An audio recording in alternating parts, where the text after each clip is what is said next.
Hello, and thanks for joining us again here at Chopping It Up for our seventh mini episode of Prime Cuts. We're a two-man crew for Prime Cuts this week. I'm your host, Jay, and I got my co-host, Michael Sled, over on the West Coast. This week, we are covering episode 1 of the horror anime Uzumaki. And as a reminder, Prime Cuts is designed as a quick-hitting freeform conversation where we discuss a breadth of horror mediums, including anthologies, theatrical releases, graphic novels, shorts, and other forms of media. There's no set agenda here, and we shoot from the hip and provide any insights. So great. Well, why don't you kick it off, Sled? What did you think? I liked it. I mean, I wasn't familiar with the material at all before watching it. I don't have a ton of experience with this style of animated horror, so it was very new to me. Um, it looked interesting. That was part of why I picked it. I was trying to look for something that was out, that was new, that was a little different than what we done before, and maybe had some comic influence or graphic novel influence. Is this graphic novel influenced, or is it I think a manga or graphic manga? novel. Yeah, I basically. don't know. I don't know how that counts. But I really liked it. I mean, it had I'll probably finish it. I feel like I need to do some cultural immersion to understand some of what's in it.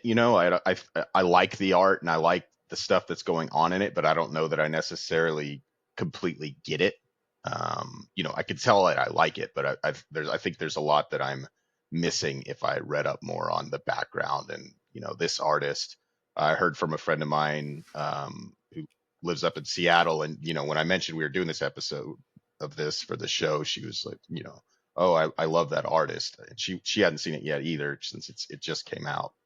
But yeah, so I liked it. I'll probably finish it. I mean, it's quick, it's easy. I mean, it's only, the whole thing to watch is less than a movie, basically. It's under 2 hours, I think. So Yeah, it's just four um, episodes. yeah, Yeah, I really liked it a lot, way more than I was expecting to.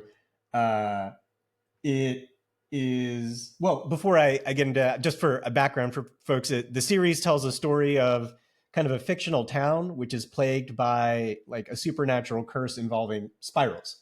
Don't want to ruin too much else, but yeah, I just thought it sort of almost had this like Lovecraftian yeah, sort of yeah. vibe Very, to it. very Lovecraftian. um, I just thought from the opening, it was just like a really creepy opening.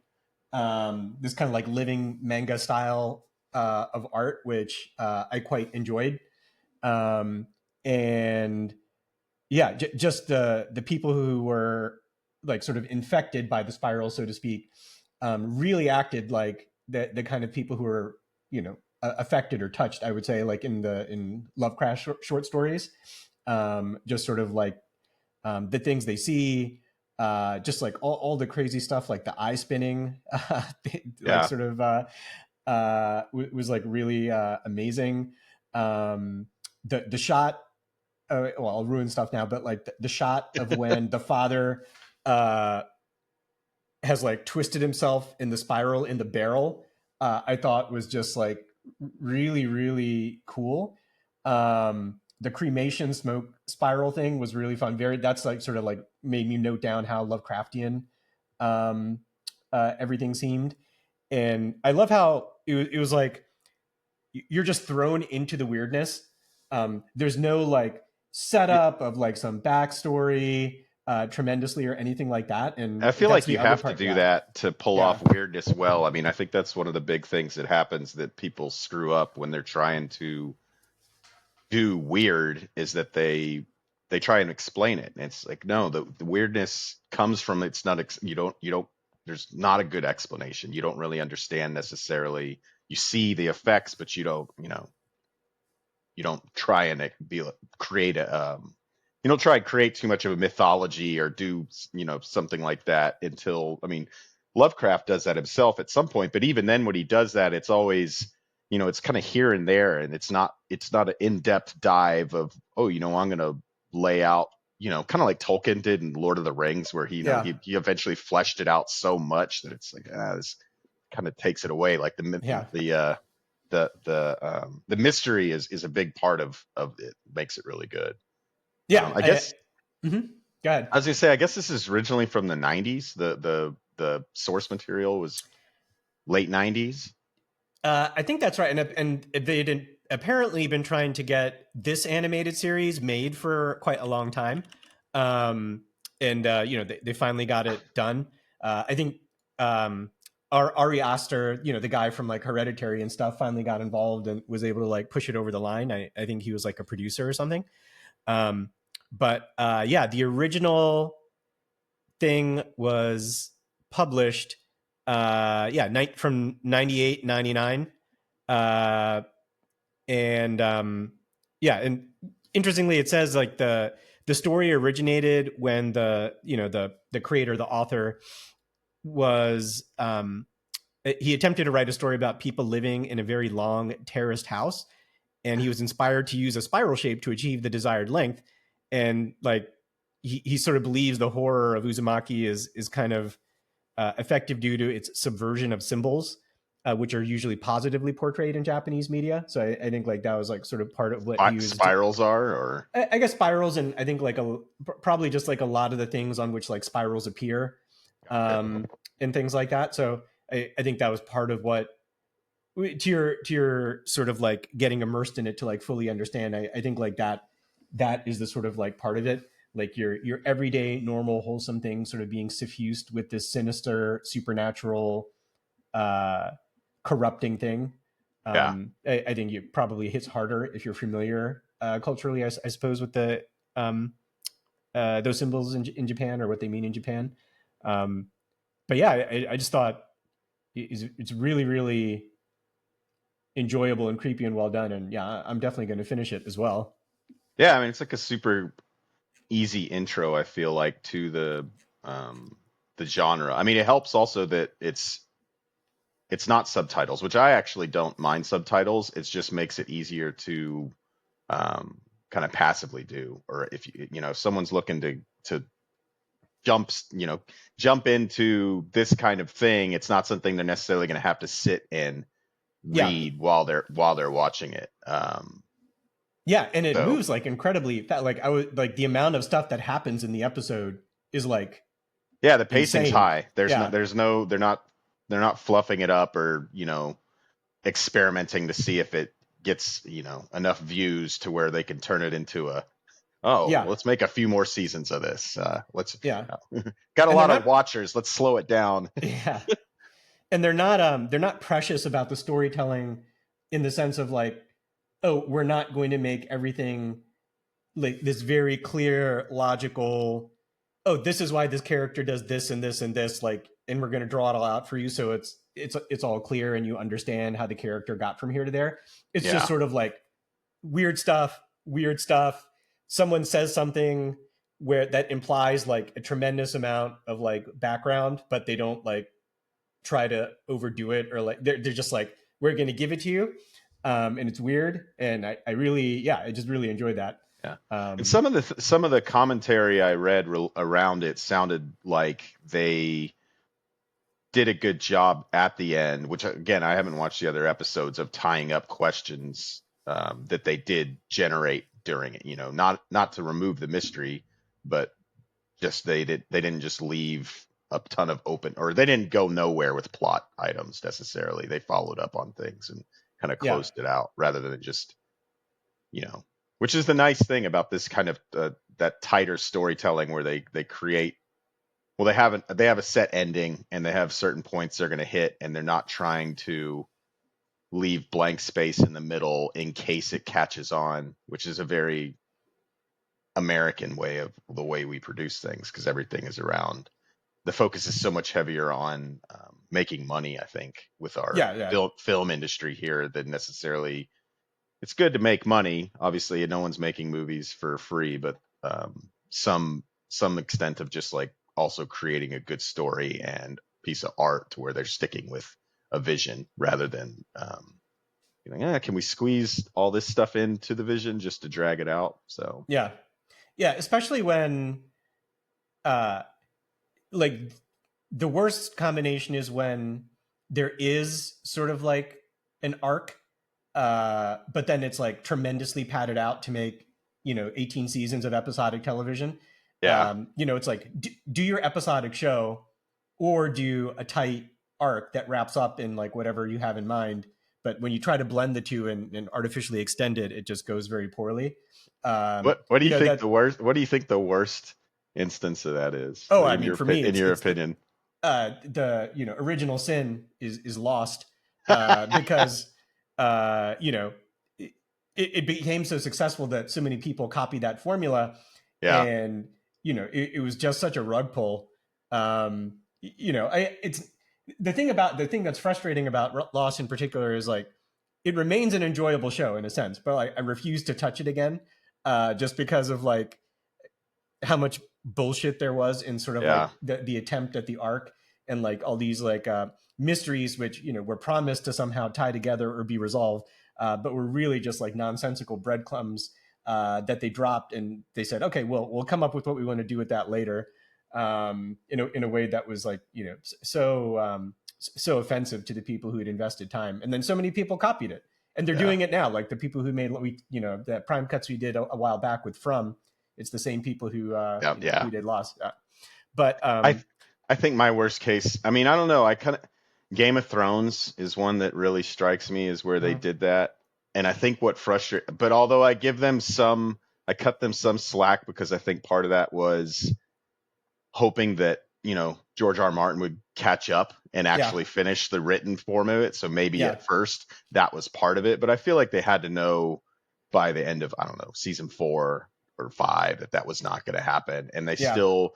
And what made it even worse was not only did they do that, but then the guys doing it basically just said fuck this show, we want to do this other thing, yeah, and tossed it all. It wasn't even tossed out necessarily because whatever, it was like the most, or maybe that makes it more blatant where it's they really just dragged it out for that, and then they botched it all by they were just like, let's just wrap it up after they did all that because they didn't want to have to deal with it anymore. So that yeah. part always bothered me. But Yeah, I thought the first like 3 seasons were extremely strong, and I don't think there was too much padding in it. And then I think the season where they went to like Dorne, it was clear that they were stretching stuff out. yeah, And then, as you say, then they went completely the other direction in the final like season, which is like let's just like slapdash, wrap up this piece of shit and move on with our lives yeah. because they Or were sick of it. Yeah. actually, a show that I thought did that a bit that was, and I love this show, but was Deadwood, to where I there'd be never saw it. there's so many episodes that are just like we're just gonna build and build and build, and then we're gonna have this one thing at the end of the last 2 episodes are good, and then now you're ready for the next season, and it's just like fucking guys, like just have stuff happen. Like I get building suspense, but there's a line to draw where you're just wasting time. Yeah. One But question I yeah, wanted to ask on Uzumaki, and you might have a better idea of this than I would just on some of the is what is it in your mind, like what other sort of like horror or sci-fi thing or something does it sort of like evoke for you, like what does it remind you of as another like piece of art, like another movie or show, or we mentioned the Lovecraft stuff, but I mean it is so Lovecraftian. I mean, and most Lovecraftian adaptations I've seen on film are fucking awful. I mean, or they're just usually terrible. They're just not translated that well to the screen. I feel like a lot of times just because they do try and show too much. What would be the most? well, the best Lovecraft adaptation I feel like I saw was maybe The Color Out of Space with Nick Cage. I thought that they did a pretty good job in that one. And that one is sort of like similar in some ways in sort of like the weirdness of it, although it definitely like tries to do more with like the character and story and like really turn it into like a typical film as opposed to just being like weird. Um, the the thing that it reminded me of, and I've mentioned that we should do this on Prime Cuts at some point, was this one. So there's the Netflix series that was produced by Guillermo del Toro called Cabinet of Curiosities, and Yeah, yeah. I most of almost the suggested an episode of that for okay. this. I was trying to, but I couldn't pick one. Most of the episodes, I watched them all. Most of them are like mediocre or bad. There's two good ones, and the best one by far is this one called The Viewing, um, and it is made by the same guy who did the movie Mandy. I don't know if you saw Mandy by Nick Mm. Cage, but it's very like it's extremely weird. The whole tone is weird. The color scheme is weird. The story is like super super weird, and it has this supernatural alien element sort of thing to it. But it reminded me like tonally in some sense of that. Like you're thrown into weirdness without a lot of background, and the weirdness just like builds, and you just keep on getting dropped like more weirdness. It reminded me of that. And there's also another I don't know if it was from Netflix originally, but I saw it on Netflix. This series called Archive 81, that it also kind of reminded me of in some sense of just that one is way slower, but just the supernatural elements sort of like had a little bit of that vibe in some ways. Um, there, we should definitely do The Viewing at some point, or you should watch it. I think you'd be I into it mean, if you're into Lovecraft. Yeah. yeah, I mean, from a weird perspective, I mean, like probably my favorite horror. I mean, I don't know if it's even quite horror. I mean, I feel like it's, I mean, but Lost Highway Oh right. by Yeah. David Lynch. I Mm-hmm. mean, that movie's so unsettling, Mm-hmm. just the weirdness of it, and you feel very discombobulated like the whole movie. You're just like, what the fuck is going on? I don't like, I kind of think you think it's going, I mean, it's intentional, it's not accident, it's not sloppy movie making, it's supposed to be disorienting, right? But I don't know, it didn't necessarily have that feeling to it. um Yeah. but yeah, I mean, we watched in the mouth we did In the Mouth of Madness for another episode. I mean, Yep. that's very Lovecraftian derived, and Yeah. that has some similar stuff, I guess. Yeah. um we talked about doing, what was the other one we talked about doing? I mean, we did Reanimator, but Mm-hmm. Reanimator is interesting because it's the least, it's Lovecrafty. It's love. I mean, it's straight up Lovecraft, but it's the least Lovecraft of Yeah. all the Lovecraft stuff, which is why he hated it. But He I hated it, mean, but it made him money. Yeah. yeah. Well, it didn't make Um, him money. He was dead. But no, but I mean, the, when he was writing yeah, it, the source yeah, material, yeah, yeah, yeah, which yeah, was like, his serialized installments yeah, and he got whatever it paid was. Yeah. $5 a piece or something. Yeah. Yeah. It's big money back in the 30s or 20s. Yeah. Um, well, I don't have that much more to say on it. I don't know if you. The one thing I was going to say is they did make a movie, which I now also will probably watch after I finish the anime. Oh, like Um, a live action? yeah, yeah, a Japanese horror, film, adapted from the material. Oh, Um, yeah, I and would definitely be curious to. I mean, I really like most Japanese horror, oh yeah, I'm a big in fan. general. I think it's really well done. Typically, I mean, the language barrier is the hardest thing. And it's not that it bothers me. It's just I know I'm gonna have to. I have to sit down and work when I watch it because I'm gonna Yeah. have to read, like, you know. And I actually prefer the subtitles typically, unless they Hmm. have really good voiceover, because a lot of times the Oh yeah, voices, the dubbing. I'm it's not into the worse with the dubbing. dubbing. Yeah, It's, it's yeah, the voice doesn't match the person playing the part, yeah, or the words don't quite, I don't know. yeah. No, Yeah. definitely prefer the subtitles. But yeah, it was made pretty much right after the anime finished, or the manga finished. So it came out in 2000, and so I'm pretty interested to see I it. have to say, I I'm wonder if surprised they it's, haven't like sort of done some Americanized, messed up version yeah, of the Japanese one yet. But the Michael Scott Office version of it. yeah, that's right. Uh, but Is yeah, it? but I wonder if, yeah, I have to look if it's streaming. But yeah, I mean, overall, I mean, my closing thing would just be, Um, highly recommend. It was really really well done. Just, I mean, just the art is really great. I mean, mhm, even if you, whatever. So the art's great. Easy watch, quick.